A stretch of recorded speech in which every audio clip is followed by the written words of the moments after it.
Fox Sister is a story about two kitsune sisters who need to navigate being nearly mortal beings surrounded by very mortal humans. It's a story of loss, but mostly it's a story about love.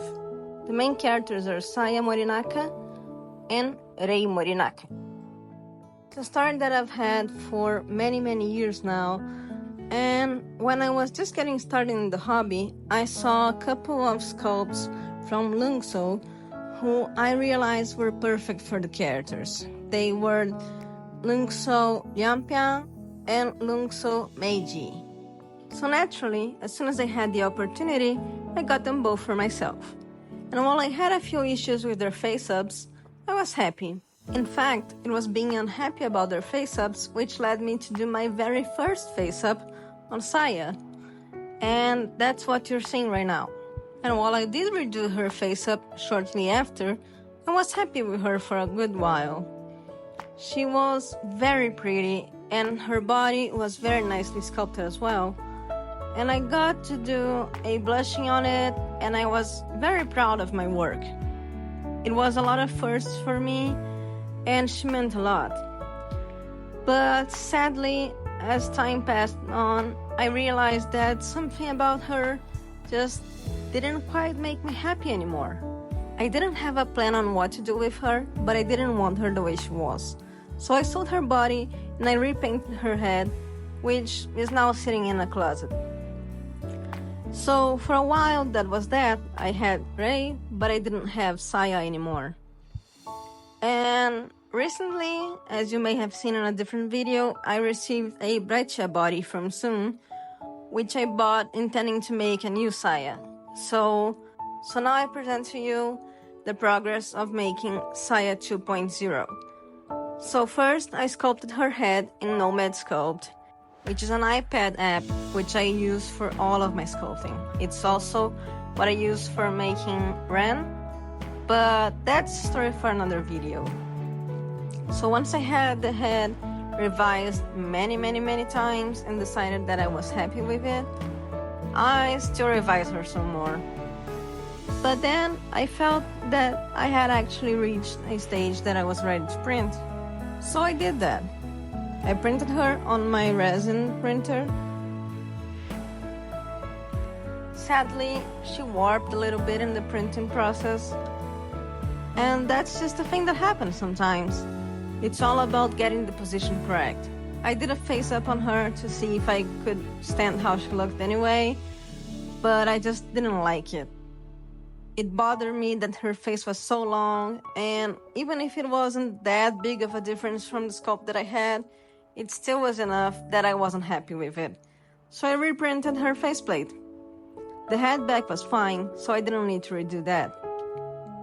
The faceplate I got to reprint in the same resin color, and it turned out much better once I had adjusted the position of it on the software. I was a little insecure about it at first because I worried that it might still be too long or that I might be thinking that it was good just so that I would feel better about it. But I still cured her and decided to see how it would work out once she had a face-up as well. So once she was cured, I inspected her, cured the inside of her head as well, and then she was ready for sanding, which is a thing that just happens a lot to all of resin prints, I suppose. I had to get rid of the supports that had left marks on her, and just a few imperfections here and there. It hurts my hand because I have wrist issues, but you know, it's a necessary part. So I got to do her face up again, and I used gouache, watercolor pencils, and pastels, as I usually do, and it turned out much better. The face-up itself was very similar to the one I had done before, because, well, that was the plan I had for her. But I liked her much better now, although I was still insecure.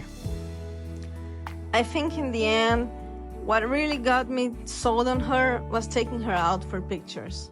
I appreciated her that much more after that.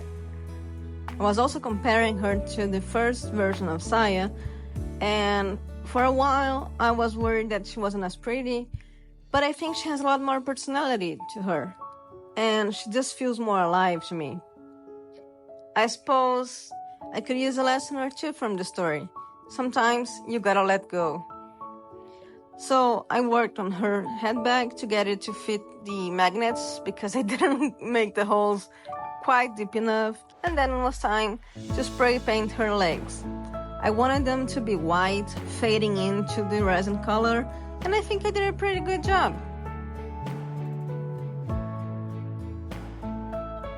Here's how they turned out in the end.